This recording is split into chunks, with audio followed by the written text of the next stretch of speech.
All right, let's go ahead and get to today's stream. The topic of today's stream was given from a statistic I shared, and so I'm going to screen share it here.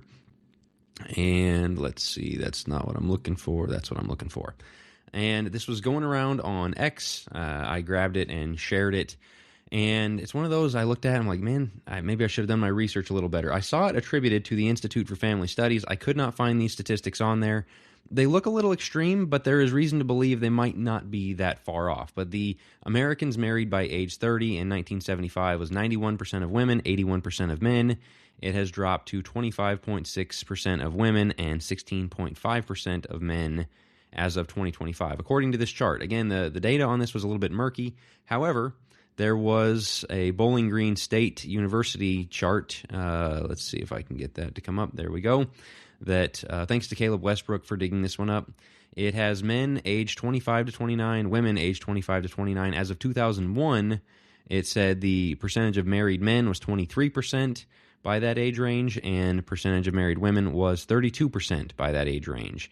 And so if you follow the decline there year over year, where it's declining about 2% a year, that would lead to similar numbers to what they claimed in that original data. So not good. Again, a very sharply declining marriage rate.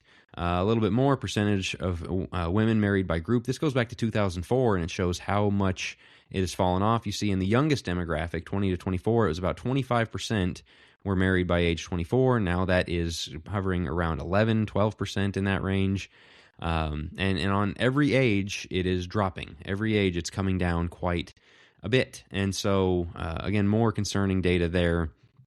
Another one just showing that fall off, again, 20 to 44. It was 57, 58% women aged 20 to 44 who are married. Now it is down in the 47% range. So, again, another fall off all the way up to age 44. Median age at first marriage in the U.S. For men, that has climbed from in 1950.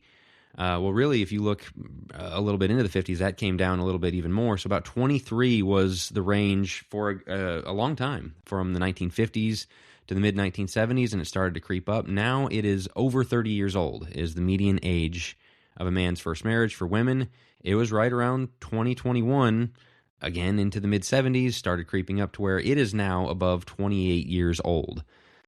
That's a long time. That is a big difference when you're talking 7, 8 years each of a rise over the course of 70 years.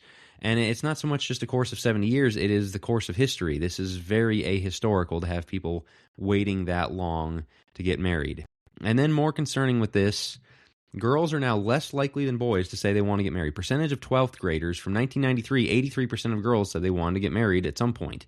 That's down to 61%. That means 2 out of 5 high school seniors senior girls don't plan on getting married, don't want to get married. That doesn't mean 2 in 5 won't, but it's 2 in 5 don't want to as of age 18. With boys, look at that. It hasn't changed that much. 76% in 93, down only 2% to 74% in 2023, which means they are highly outpacing girls.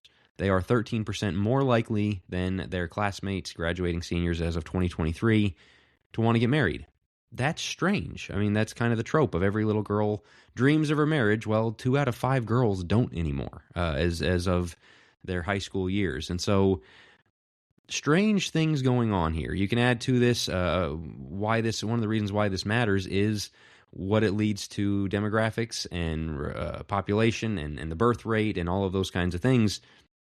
Now, women don't want to have children as much anymore. 21% don't want children.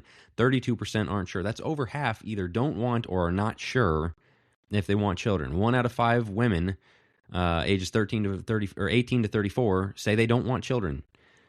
That's bizarre. That's really strange. And then one more stat before we get into breaking this all down. The U.S. fertility rate has been trending down for decades. This is one that shows births per 1,000 women. It climbed to a high in 2007, a 2000s high of 69%. It's down to 53%, or not percent, 53 births per 1,000 women ages 15 to 44. Again, steep statistical decline in all of these places. So one of the questions that came up when I posted about this was, Who cares? Like, what does it matter? Why do we care that people are getting married later and later? Why does this matter? Well, there's different ways we can go with it. Why is it happening, and why is it a bad thing? Let's talk about why it's happening. A few reasons why that is possibly the case.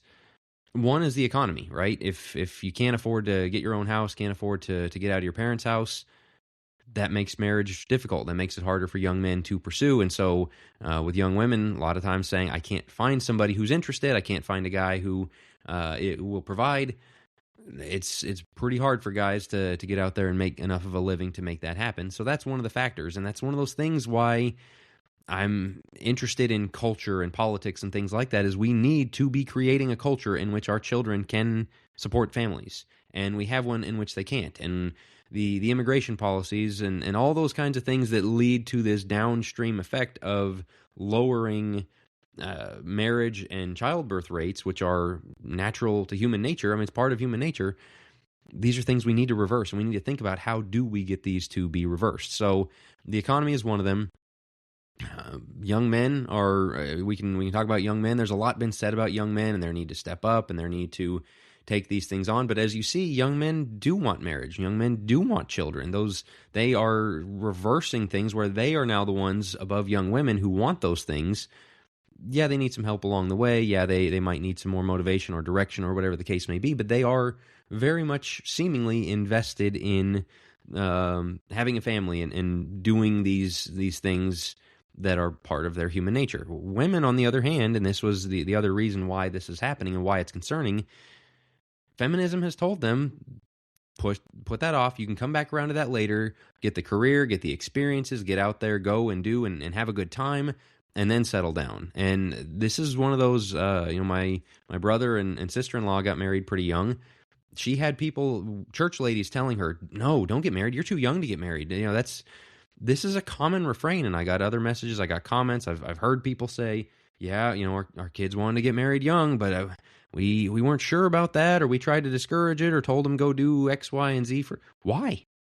The reason why these numbers are changing is because of older generations telling them not to, and now young people aren't prepared for it. Again, young men can't provide, and girls aren't interested in those things, and so you end up with this kind of statistic with these things that are happening. And so those are a few of the whys involved, and some of them more understandable than others. The economics are hard. You do need to be able to provide for a family, and that is difficult in this day and age. But for young men, that needs to be a target of theirs. For young women, they need to be told this is a good thing to pursue. That's something that when you go to the church high school graduation party, the college graduation party, or whatever the case may be, they are not going to be given the advice, hey, really start praying for a family, praying for a husband, praying that you can have children. That's not on the radar. In fact, it's literally the opposite. Again, they're being told not to do these things. So let's get back to the other question that this brings up. Why? Why should they be told to have children? Why should they be told to pursue marriage? Why does it matter that rate is going up? What are we supposed to take from this data? What we take from it is, well, there's a number of reasons why this isn't good. One is, if you look at 1 Corinthians 7, which let me pull up the old trusty screen share again if my software will let me. Let's pull up the scriptures this time. I've got 1 Corinthians 7 pulled up, where Paul is talking about marriage. And this is something that people often cite here, where he says in verse 7 of 1 Corinthians 7, yet I wish that all men were even as I myself am. Of course, we take that to mean single or widowed. However, each man has his own gift from God, one in this manner and that, another in that. I say to the unmarried and to widows that it is good for them to remain, or if they remain, even as I. But if they do not have self-control, let them marry, for it is better to marry than to burn with passion. That's one of the issues here. The longer somebody goes along, the sexual temptation creeps up. That is an issue, and as we found out, not just for young men. It's an issue for women as well. So these are things that need to be dealt with. These are things why delaying it is not preferable, why delaying it is not the ideal. And so there's, for that matter, that is part of what's going on here. Number two, the longer that it is delayed, the fertility rates drop for women, and so you'll see the childlessness. It's heartbreaking. I had a conversation with somebody about it just yesterday. it's very unfortunate, but the longer a couple waits, and especially with so many young women put on birth control in their teenage years, and then all those years of the hormonal effects that takes, and you already have dropping fertility in your 30s, then childlessness becomes an issue. And even if it's not an issue, then we're talking 1 or 2 child families, barely replacement rate. These are against human nature kind of things that have never been done before. And we're basically the first people who are trying to do these things, trying this out and seeing how it works. Well, we're also a very unhealthy people mentally, with the depression, with all of these things. Well, why? Well, because our purpose is wrong. And you can go all the way back to Genesis, and where marriage was created. It was because it was not good for man to be alone. In Genesis 2, verse 18. And so God creates out of his side, out of his rib, a helpmeet for him, a woman that he has his mission. She's to be there with them. This is human nature, and somebody's going to point back to 1 Corinthians 7, where Paul said, well, it's better to be remain as his, but he conceded right there, if not for self-control and all that. But what we also find here in Genesis is this is normative. Paul saying, well, you can focus more on the work of the Lord. That's great, but get married, having children is also the work of the Lord. This is also your human nature, and this is the direction most people are going to go. This is the direction most people want to go, because that's one of the other issues we run into is people think, oh, I've got time. And then your 30s hit and you desire a spouse, you desire children, but the pool is that much harder, that much shallower, that many fewer people. Again, the childbearing becomes more and more difficult the farther along that goes. There are these issues that come up. And now we've got people in their late 30s or into their 40s where these haven't happened. So in my post the other day where I was giving advice to graduates, one of the 2 things that I said was pursue marriage.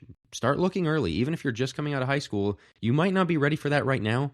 Be working to be ready for that as soon as you can, because as mankind was built for this union and to build a family and to do the things that would support a family and build the kind of community that is good for the family. All of these things are downstream from taking care of those natural human tendencies that God gave us, which is to desire marriage and to desire children. And as we put that off, we're moving away from that.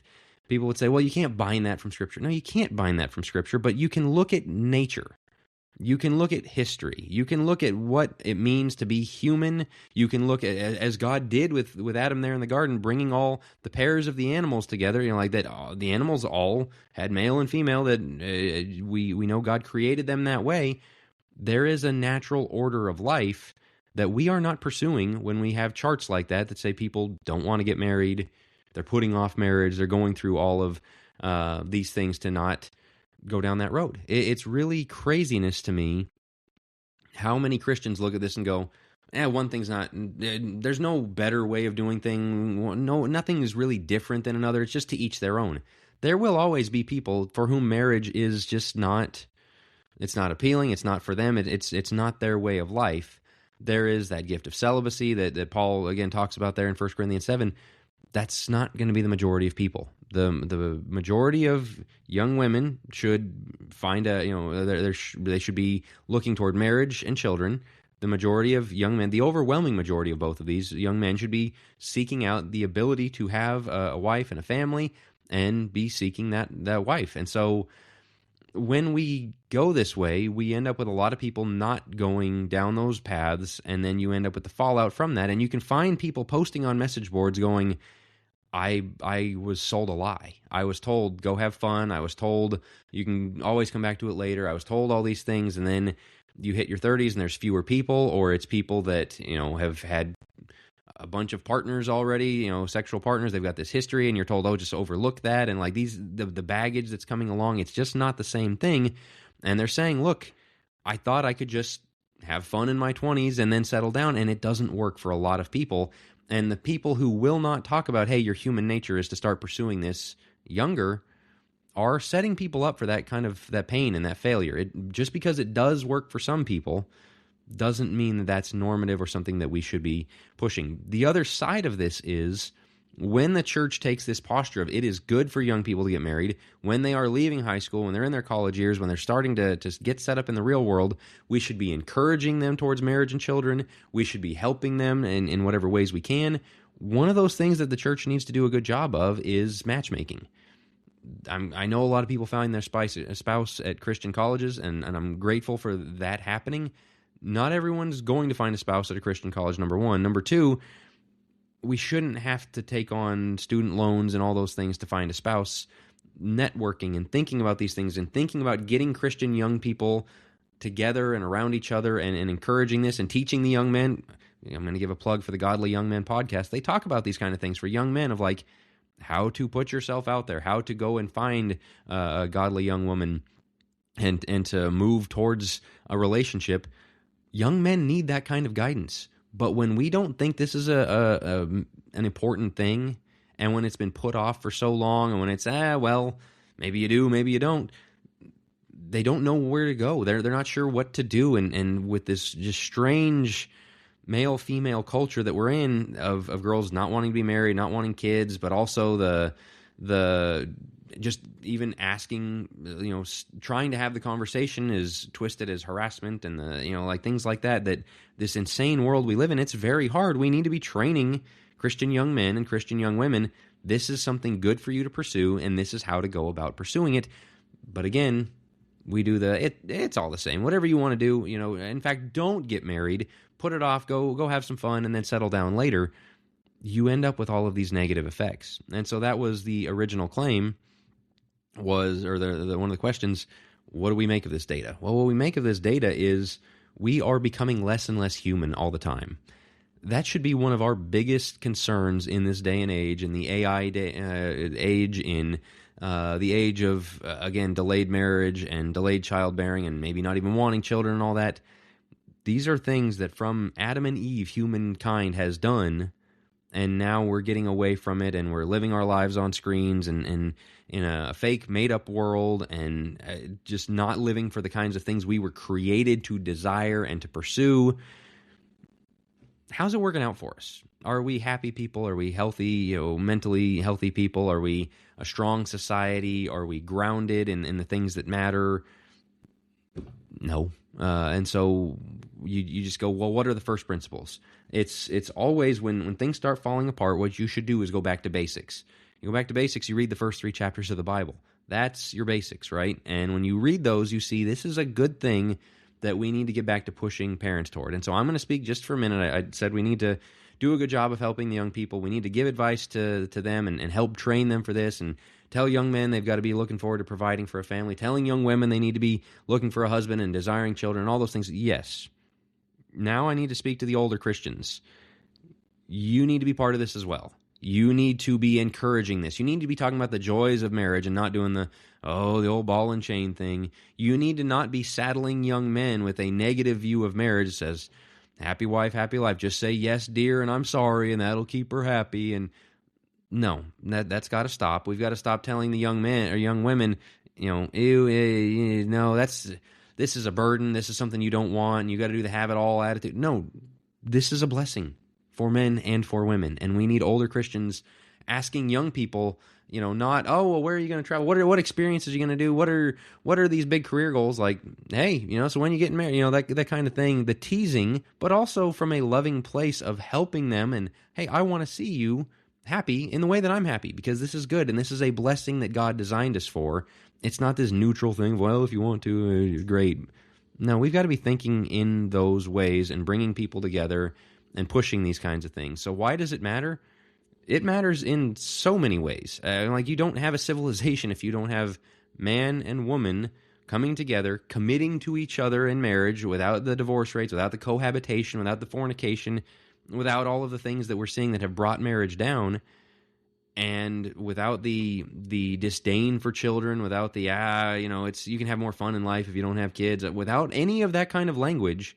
That's another thing. Older people, and people who have kids, stop talking about kids like they are a burden. I got a bunch of them.